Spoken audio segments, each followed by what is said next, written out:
আজকে দুপুরবেলা দেখছি খাবার জায়গার ওখান থেকে খুব সুন্দর একটা গন্ধ বেরোচ্ছে। আমি তো আর সহ্য করতে না পেরে তাড়াতাড়ি চলে গেছি। আর খেতে বসেই দেখছি প্রথমেই ছিল সাদা ভাত। আর আমাদের ভাতটা দেখে বুঝতেই পারছো এটা কিন্তু রেশনের চালের ভাত। ছোটোবেলা থেকে এই চাল খেয়ে অভ্যস্ত আমরা, তাই এই চাল খেতে কিন্তু আমাদের কোনো অসুবিধা হয় না। রেশনের চালে ভাত খাই বলে অনেকে অনেক কথা বলে, কিন্তু আমার তাতে কোনো লজ্জা নেই। মায়ের দেওয়া মোটা চাল মোটা ভাত যা দেবে তাই মজা করে খেয়ে নেবো। আর তার সাথে ছিল এই তরকারিটা দেখে তো বুঝতে পারছিলাম কচুরলতি দেওয়া, কিন্তু এর সাথে একটা অদ্ভুত গন্ধ আসছিলো, সেটা কী আমি বুঝতে পারছিলাম না। তাই বারবার করে হাত দিয়ে দেখছিলাম এর সাথে কী মেশানো আছে, এত সুন্দর একটা গন্ধ কী থেকে আসছে। বেশ অনেকক্ষণ ধরে নাড়াচাড়া করার পর বুঝতে পারলাম এর মধ্যে শুটকি মাছ দেওয়া আছে। শুটকি মাছ দিয়ে কচুরলতি কিন্তু আমার দারুণ লাগে।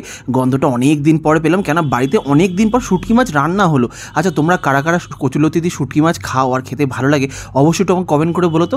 আমি তো সুন্দর করে ভাত মিশিয়ে নিয়ে কচুরলতিটা মুখের মধ্যে দিলাম, আর দেখলাম বেশ সুন্দর লাগছে। এটা কি শুটকি মাছ সেটা মাকে জিজ্ঞেস করতে হবে, সেটা আমি জানি না, কিন্তু এটা কিন্তু খেতে অসাধারণ লাগছে। এই শুটকি মাছের গন্ধটা আগে আমার খুব খারাপ লাগতো, তাই জন্য আমি খেতাম না, কিন্তু রান্নার পরে গন্ধটাই দেখছি এত ভালো হয়ে যায়। আমার মা এত সুন্দর শুটকি মাছ রান্না করে যায়, আমি প্রায় পুরো ভাতটাই খেয়ে নিয়েছি। একটুখানি আর ভাত পড়ে আছে, ওদিকে দেখছি রয়েছে ইলিশ মাছ। মা তো আজকে একটার পর একটা গোল দিচ্ছে, প্রথমে শুটকি মাছ তারপর ইলিশ মাছ। আজকে মা কিন্তু নিজে বাজারে গেছিলো আর নিজে মাছ কিনে এনে রান্না করেছে। আর এত সুন্দর সুন্দর লাগছে রান্নাগুলো দেখতে, এত সুন্দর গন্ধ বেরোচ্ছিল না। মা কিন্তু প্রথমেই আমাকে দিয়ে দিল নিজে নেওয়ার আগে, আর প্রথমে একটা ইলিশ মাছ দিল। আমার মা কিন্তু ইলিশ মাছের পাতলা ঝোল রান্না করেছে আলু দিয়ে বেগুন দিয়ে। তোমরা কীরকমভাবে ইলিশ মাছ রান্না করে খাও সেটা কিন্তু অবশ্যই কমেন্ট করে জানিও।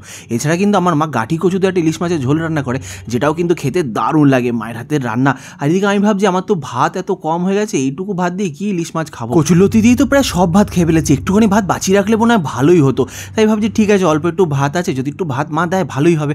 এখন দেখছি মাও নিচে, বাবাকে দেখো, বাবা তো এখনও কচুরলতি দিয়েই খাচ্ছে।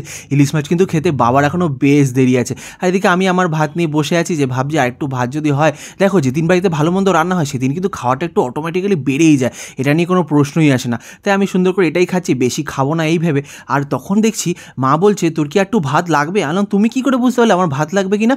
বলে দেখছি নিজেই আমাকে ভাত দিয়ে দিল। দেখো, আমি কিন্তু মুখে একবারও বলিনি, মা দেখি নিজেই আমাকে ভাত দিয়ে দিল কতটা। এবার তো আমি খুব খুশি, যে বেশি বেশি করে ভাত আমি ইলিশ মাছ দিয়ে খাবো। আমরা কিন্তু ইলিশ মাছও খাই, শুটকি মাছও খাই, চিংড়িও খাই, আবার কচুরলতিও খাই। তো খাবার দেখে কি তোমরা কেউ বলতে পারবে আমরা ঘটি না বাঙাল? একটা কিন্তু প্রশ্ন তোমাদের কাছে রইলো। খাবার নিয়ে কিন্তু আমরা কোনো কম্প্রোমাইজ করি না, যেটা আমাদের খেতে ভালো লাগে আমরা কিন্তু সেটাই খাই। তাই ঘটি বাঙাল আমাদের খাওয়া দেখে কিন্তু বোঝা একদম অসম্ভব। আর দেখছো আমরা সব কিছুই খাচ্ছি, আর ভাত দেওয়ার পর মা বলছে দাঁড়া, তোর ভাতটা একটু শুকনো হয়ে গেছে, একটু ঝোল দিই তোকে। বলে দেখছো আবার ঝোলও দিয়ে দিল। মানে মা কিন্তু সব বোঝে, কিছু বলার আগেই কিন্তু পেয়ে যাই আমি, একটা আলুও দিয়ে দিয়েছে। আর আমার কিন্তু আলু খেতে খুব ভালো লাগছে। আর তুলিকা আমাকে বলেছে আমি এত আলু খাই, আমার নাকি একদিন আলুর দোষ হয়ে যাবে। সে যারই দোষ হোক গে বাবু, আমি কিন্তু আলু খাওয়া ছাড়বো না, আমার আলু খেতে কিন্তু হেব্বি লাগে। আর ভাতের সাথে সুন্দর করে মিশিয়ে নিলাম, মিশিয়ে নিয়ে একটু বেগুন নিয়ে আলু নিয়ে ভাতটা মুখের মধ্যে চালান করে দিলাম। আর দেখলাম ও মারাত্মক লাগছিলো খেতে। এবার মাছটা খেতে হবে তো, দেখো ইলিশ মাছটাও হাতে নিয়ে নিয়েছি, নিয়ে এবার একটা কামড় দিলাম। ইলিশ মাছটাও খেতে কিন্তু দারুণ ছিল। এবার তোমরা অনেকে বলবে ইলিশ মাছ তো ছোটো, এত ছোটো মাছ খাচ্ছে আবার এতবার করে করছো। দেখো এখন কিন্তু আমার বড়ো মাছ কেনার সামর্থ্য নেই, তাই যেটা আছে সেটাই খুশি মনে খাচ্ছি। যখন সামর্থ্য হবে তখন কিন্তু এই বড় বড় ইলিশ মাছ এনে খাবো। কেমন লাগলো বলো?